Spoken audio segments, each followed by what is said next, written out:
My former wife cheated on me with a masseur, and my current wife's child was kidnapped. This is a long story, but I think I need to start from the beginning to give you the full picture. My name is Jake, and I thought I had my life together. But recently, everything has been turned upside down. I met Sarah when I was 25. We both worked in the same office building, though in different departments. She was this vibrant, beautiful woman with an infectious laugh. I was instantly smitten. After a few weeks of awkward glances and small talk in the elevator, I finally mustered up the courage to ask her out. To my surprise, she said yes. Our first date was at a cozy little Italian restaurant downtown.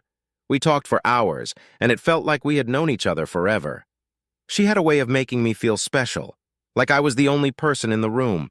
One date turned into 2, then 3, and before I knew it, we were inseparable. A year into our relationship, I proposed to her at the same restaurant where we had our first date. She said yes, and I felt like the luckiest man alive. We had a beautiful wedding, surrounded by friends and family. Everything felt perfect, like a dream come true. But as they say, reality is often stranger than fiction. For the first few years, our marriage was blissful. We bought a house in a nice neighborhood, got a dog named Max, and settled into what I thought was a perfect life. Sarah was a yoga instructor, and I had climbed the ranks in my job, becoming a project manager. We were the picture-perfect couple, or so I thought. Sarah was always very into health and wellness. She would often go to spas, have massages, and take yoga retreats. I encouraged it because it made her happy, and I trusted her completely. She had this one massage therapist, Tony, who she raved about constantly. She said he was a miracle worker for her stress and back pain. I didn't think much of it after all. A good massage therapist can be hard to find. Fast forward to a few months ago. Sarah started acting differently. She was distant, often coming home late from her appointments and being glued to her phone. I tried to brush it off as her just being busy, but something in my gut told me something was off. One night, she said she was going to see Tony for a late massage session. She seemed nervous, which was unusual. Call it intuition or paranoia, but I decided to follow her. I waited until she left and then drove to Tony's studio. I parked a little down the street, out of sight, and waited. About half an hour later, I saw them through the window. At first, it seemed like a normal massage session, but then things took a turn. Tony's hands were all over her, not in a professional way, but intimately. They were laughing, touching, and then he started undressing her. I felt my stomach drop, but I couldn't look away. I was frozen, unable to process what I was seeing. Tony lifted her onto the massage table, and they started having sex right there. The room was dimly lit, but I could see everything clearly. Sarah was moaning, completely lost in the moment, and Tony was taking full advantage. They moved together as if they had done this many times before. It was raw, passionate, and completely devastating to watch. I felt a surge of anger and pain, but managed to hold back my immediate reaction. Instead, I drove home and waited. When Sarah came back, I confronted her. She denied it at first, but when I told her I had seen everything, she broke down and admitted it. She tried to explain that it just happened and that she didn't mean for it to go this far, but her words felt hollow, and my trust in her was shattered. The next few days were a blur. I couldn't eat, sleep, or think straight. The woman I had devoted my life to had betrayed me in the worst possible way. I decided to file for divorce. There was no coming back from this for me. The betrayal was too deep.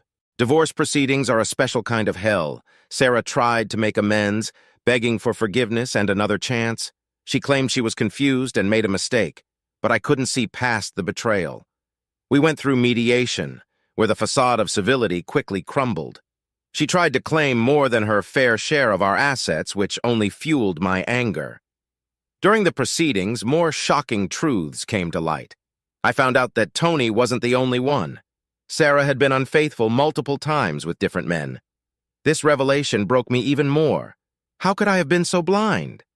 As if things couldn't get worse, my parents, who had always been supportive, started acting strangely too. They kept telling me to forgive Sarah and work things out. At first I thought they were just trying to keep the peace, but then I discovered the real reason. My father had been having an affair with Sarah's mother for years.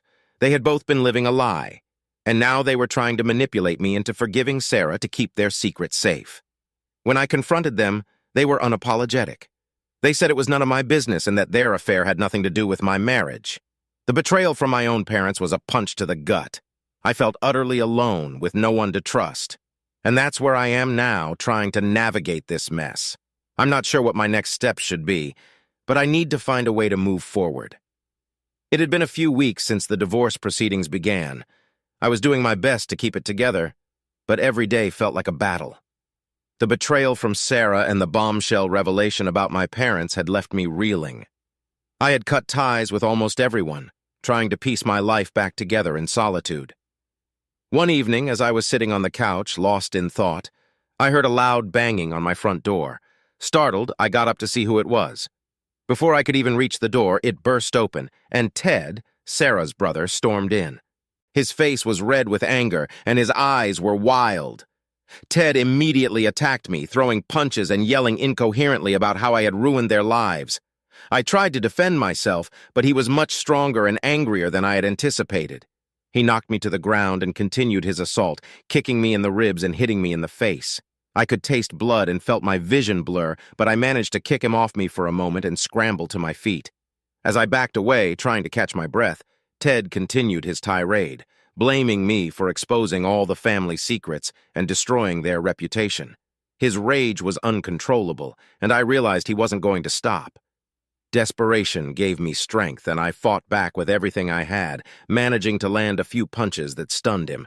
Just as it seemed like I might be able to turn the tide, 2 police officers burst into the house, having been called by a neighbor who heard the commotion. They quickly subdued Ted and pulled him away from me. As he was being dragged out, he shouted that this wasn't over and that I would pay for what I had done. In the aftermath of the attack, I was taken to the hospital for my injuries. The doctors were concerned about a possible concussion and broken ribs, but I was more focused on the chaos that my life had become. While I was recovering, I received a call from my lawyer with more bad news. Sarah was claiming that I had been abusive during our marriage and was fighting for full ownership of our house and assets. The accusations were baseless, but the legal battle was going to be long and grueling. A few days later, while still in the hospital, I received another shocking piece of news. The police had discovered that Sarah and Tony were involved in an embezzlement scheme at her yoga studio. They had been laundering money through the business and hiding it in offshore accounts. The investigation was ongoing, but it looked like they were facing serious jail time. As I tried to process all this information, I got a visit from an old friend, Mark. He had heard about my situation and came to offer support. Mark and I had been close in college but had drifted apart over the years. Seeing him again was a welcome relief. He filled me in on what had been happening in the outside world, and for a few hours, I felt a semblance of normalcy. However, the calm didn't last. One night, as I was getting ready to leave the hospital, a nurse handed me an envelope. Inside was a letter from an anonymous source, warning me that I was still in danger. The letter claimed that Sarah and Tony weren't the only ones involved in the embezzlement scheme. There were others, higher up, who were worried that I knew too much and would stop at nothing to silence me. I showed the letter to the police, who assured me they would look into it, but I couldn't shake the feeling of impending doom. I decided to take matters into my own hands and started digging into Sarah's business and connections. What I found was more than I could have ever imagined. Sarah's yoga studio was just a front for a larger criminal organization involved in money laundering, drug trafficking, and even human trafficking.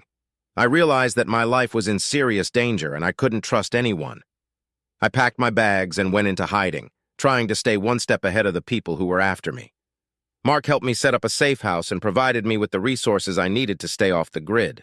As I pieced together the full extent of the criminal network, I documented everything and prepared to go to the authorities. But every day was a struggle, as I had to constantly look over my shoulder and move frequently to avoid being caught. The situation escalated when I found a tracker hidden in my car. Someone knew my movements and was getting closer. I had to abandon the car and move on foot, staying in motels and using cash to avoid detection. The stress and fear were overwhelming, but I knew I couldn't stop until I exposed the truth and cleared my name. And that's where I am now, constantly on the run, trying to navigate this mess. I'm not sure what my next steps should be, but I need to find a way to bring down this criminal network and finally get my life back. The days on the run blurred together. Every corner I turned, every shadow I saw, my paranoia grew. My only constant was Mark, who was risking everything to help me. He kept me informed about the ongoing investigation and the developments in Sarah and Tony's case. The authorities were closing in on the larger criminal network, and arrests were being made, but it was a slow and dangerous process. One morning, Mark called with urgent news. Tony had been arrested and was facing multiple charges, including embezzlement, money laundering, and drug trafficking. He had turned on Sarah, providing evidence against her in exchange for a reduced sentence. Sarah was now the primary target of the investigation, and her world was falling apart. With Tony's cooperation, the authorities were able to dismantle significant parts of the criminal organization. Several high-ranking members were arrested and more charges were being filed daily.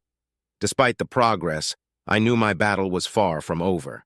I still had to stay hidden and protect myself from those who wanted to silence me. One evening, while staying in yet another rundown motel, I received an unexpected visitor. My Aunt Margaret showed up at my door. She was a bitter woman who had always held a grudge against me for reasons I never fully understood. We had little contact over the years, but now she stood before me, her face twisted with anger and resentment. Without a word, she pushed her way into the room and slammed the door behind her.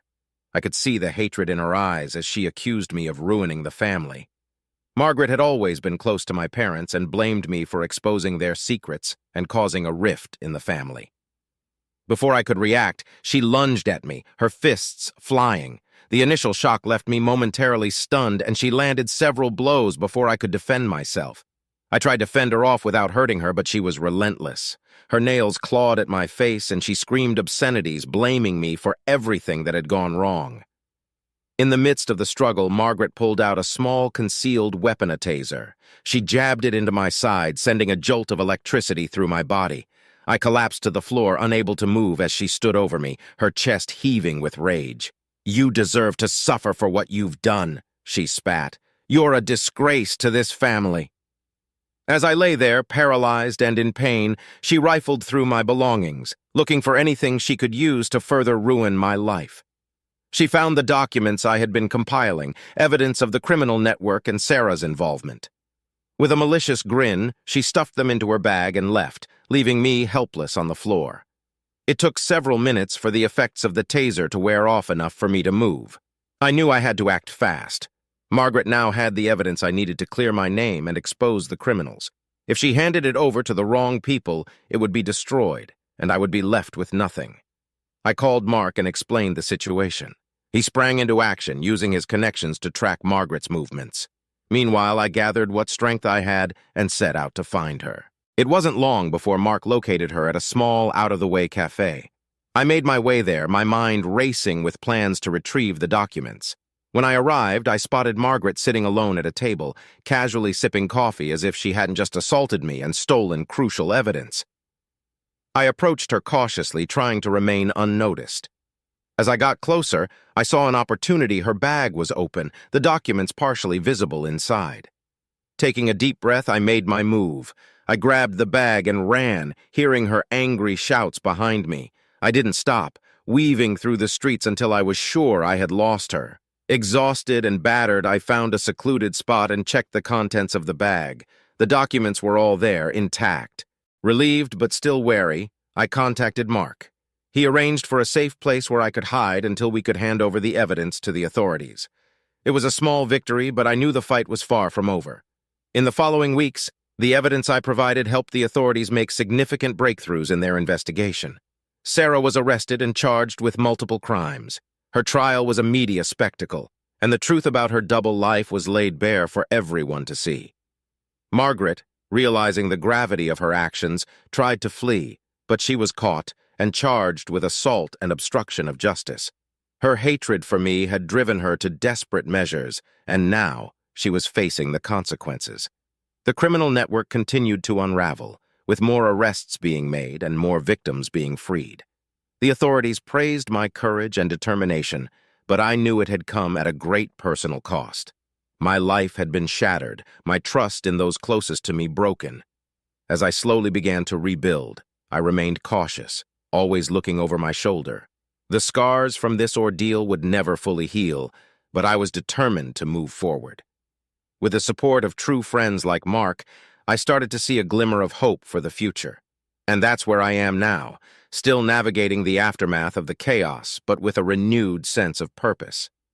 There are still many challenges ahead, but I know I have the strength to face them.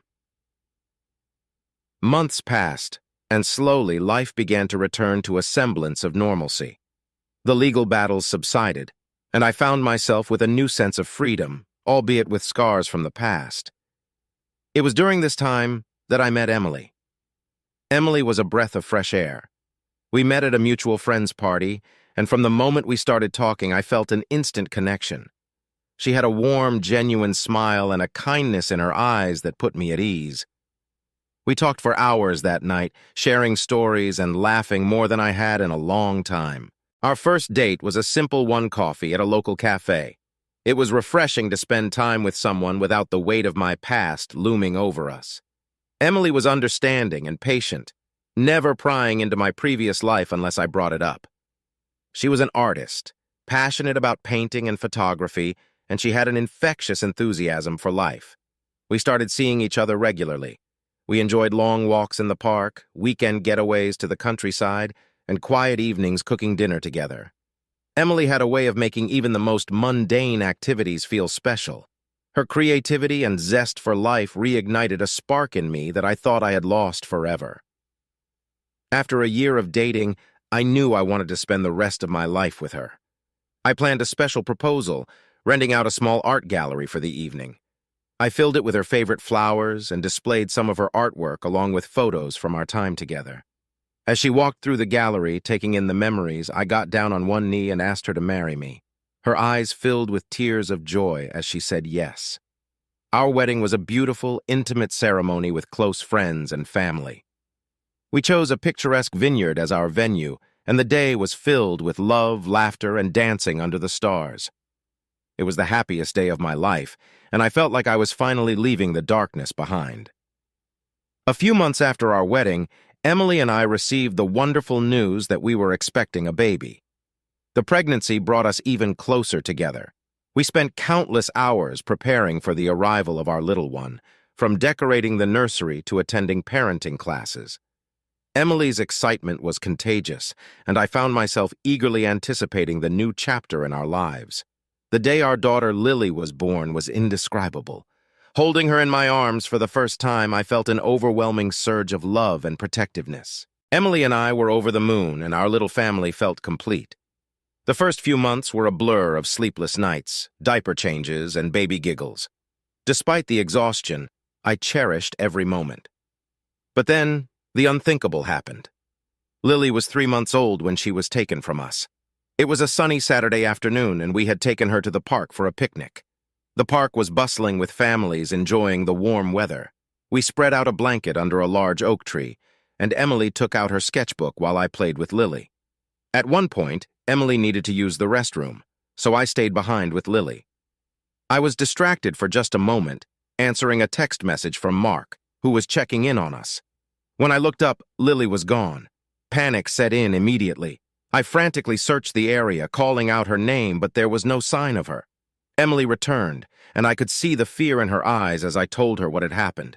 We both started searching the park, asking everyone we saw if they had seen our daughter.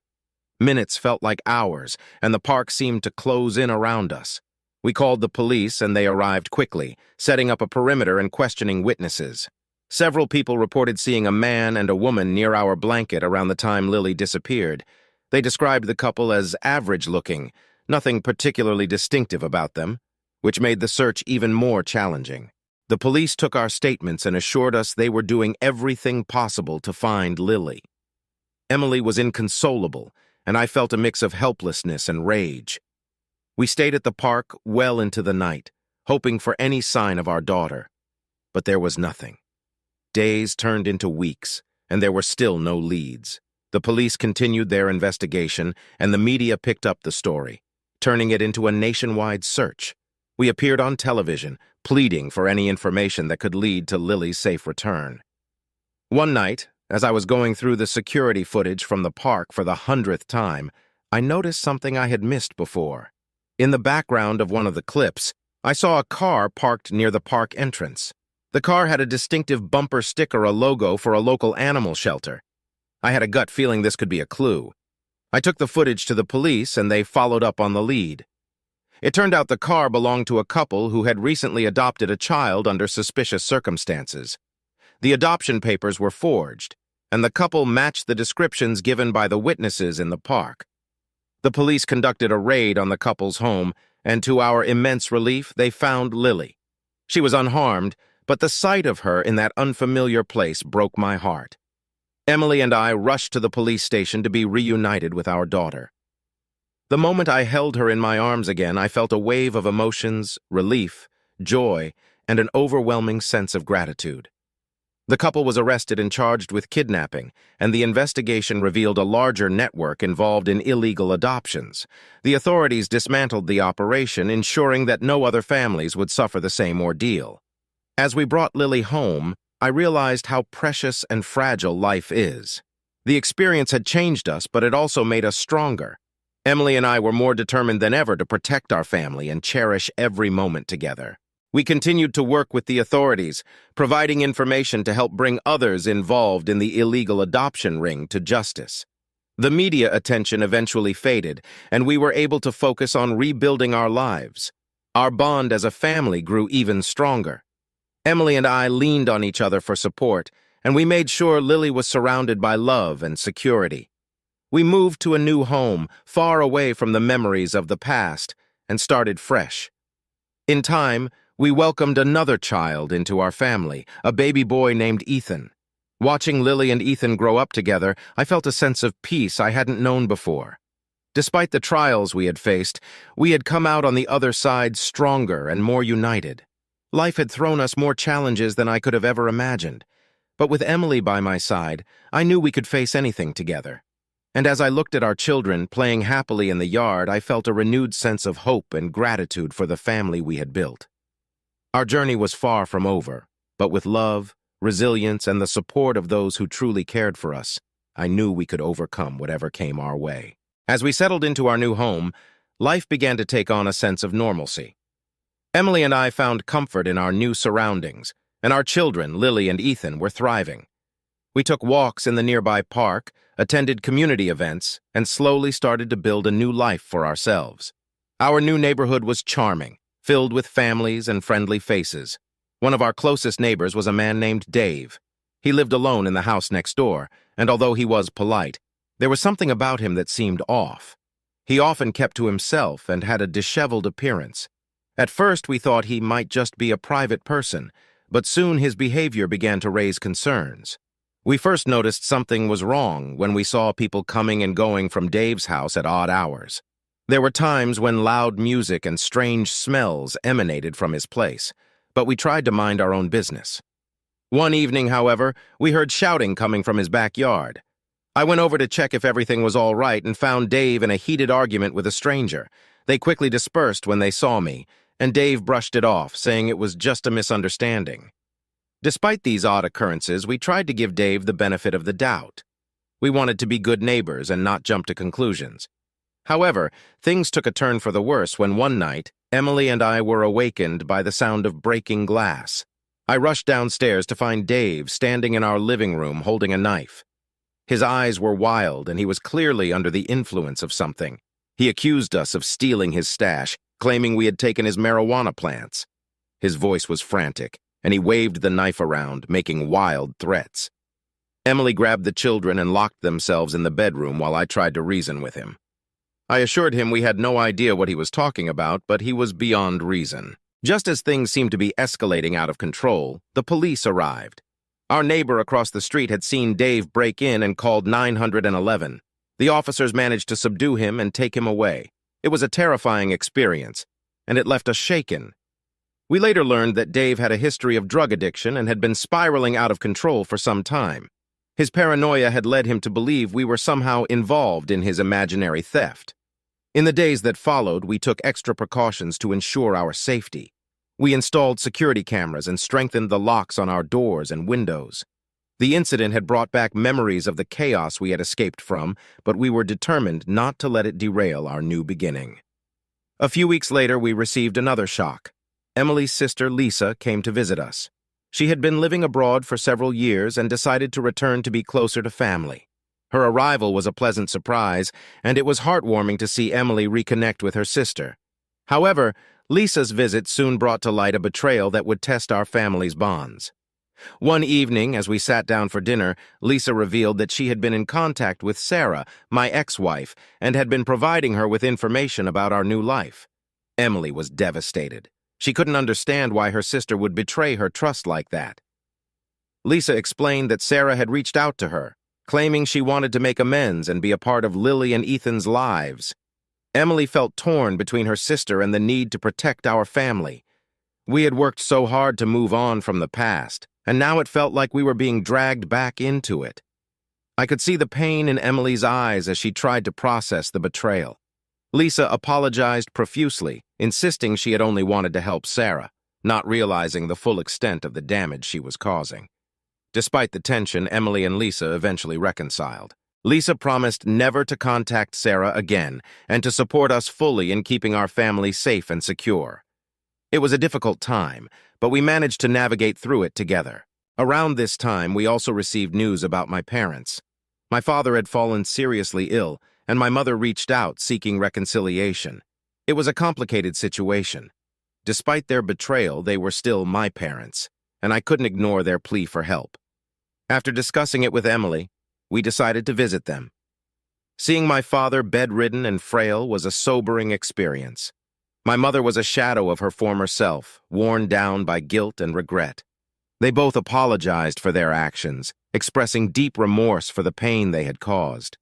It was a lot to take in, but Emily and I chose to forgive them, if only to bring some peace to the family.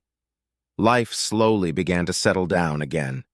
Emily and I focused on our children, creating happy memories and building a strong foundation for their future. We became more involved in the community, making new friends and strengthening our support network. One afternoon, while Emily and I were gardening, our new neighbor, Jane, from 2 houses down, stopped by. She was a kind and warm woman who had quickly become a friend. She mentioned that she had seen Dave around the neighborhood recently, looking even more disheveled and agitated than before. Her words sent a shiver down my spine, but I tried to brush it off, hoping that he was getting the help he needed. A few days later, as we were getting ready for bed, I heard a noise outside. I looked out the window and saw Dave lurking near our garage. My heart raced as I watched him fumble with something in his hands. I alerted Emily and called the police, fearing another confrontation. The police arrived quickly and apprehended Dave before he could do any harm. They found him in possession of a large knife and a makeshift lockpicking kit. This time, Dave was taken into custody and charged with attempted burglary and possession of a weapon. It was a relief to know he was no longer a threat, but the incident left a lasting impact on our sense of security. As the months passed, Emily and I continued to focus on our family and rebuilding our lives. Lily and Ethan were growing up fast, and their laughter filled our home with joy. Emily's art career was flourishing, and I found solace in my work, finding new projects and challenges that kept me engaged. One summer evening, we decided to throw a neighborhood barbecue to strengthen our bonds with our new friends and neighbors. It was a lively event, filled with laughter, good food, and a sense of community. As the night wore on, I looked around at the faces of those who had become part of our lives and felt a deep sense of gratitude. However, life has a way of throwing unexpected challenges our way. One evening, as Emily and I were putting the kids to bed, we heard a knock on the door. It was the police. They informed us that they had discovered a plot by a group of criminals to kidnap children from affluent neighborhoods. They had intercepted communications that suggested Lily might be a target. Our hearts sank. The thought of losing Lily again was unbearable. The police assured us they were taking every precaution to protect our family, but the fear and anxiety returned, threatening to overshadow our newfound peace. Determined not to let fear control our lives, Emily and I took additional measures to secure our home. We installed a state-of-the-art security system and worked closely with the police to ensure our family's safety. Despite the lingering fear, we refused to let it dictate our happiness. In the midst of this turmoil, Emily discovered she was pregnant again. The news brought a mixture of joy and apprehension. We were thrilled at the prospect of expanding our family, but the recent threats weighed heavily on our minds. We decided to keep the pregnancy a secret from everyone except our closest friends and family until we felt more secure. As Emily's due date approached, we took every precaution to ensure a safe and peaceful environment for the birth of our child. When our second son, James, was born, it was a moment of pure joy and relief. Holding him in my arms, I felt a renewed sense of purpose and determination to protect my family at all costs. 3 months after James's birth, just as we were beginning to settle into a routine, the unthinkable happened. It was a typical weekday afternoon. Emily had taken Lily and Ethan to a play date, leaving James and me at home. I was working in my office, the baby monitor next to me, when I heard a strange noise from the nursery. Rushing to the nursery, I found the window open and the crib empty. Panic set in as I realized James had been taken. I called Emily, my voice trembling as I told her what had happened. She raced home, and we immediately contacted the police. The next few hours were a blur. The police arrived, setting up a perimeter and launching a search. They questioned neighbors and scoured the area for any clues. Emily and I were inconsolable, clinging to each other as we prayed for our son's safe return. Days turned into weeks, and despite the extensive search efforts, there were no leads. The despair and helplessness were overwhelming. Emily and I refused to give up hope, but the uncertainty was a constant weight on our hearts. Then, one night, we received an anonymous tip. The caller claimed to know where James was being held. The information was vague, but it was our first real lead. The police advised caution, but Emily and I were desperate. We followed the lead to an abandoned warehouse on the outskirts of town.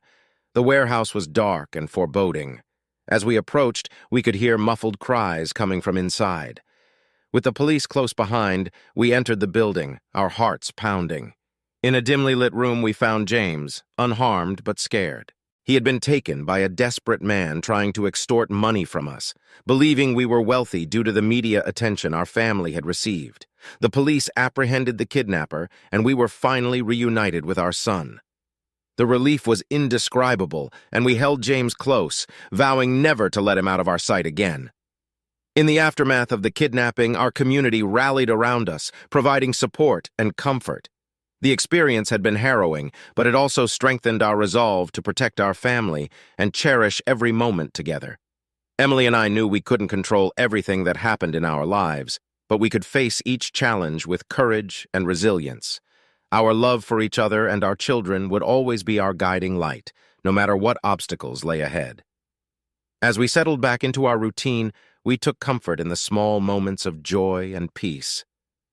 Our journey had been tumultuous, but it had also brought us closer together. With each passing day, we grew more determined to create a safe and loving home for our children, free from the shadows of the past. And so we continued to move forward, embracing the future with hope and gratitude, knowing that no matter what challenges came our way, we would face them together as a family.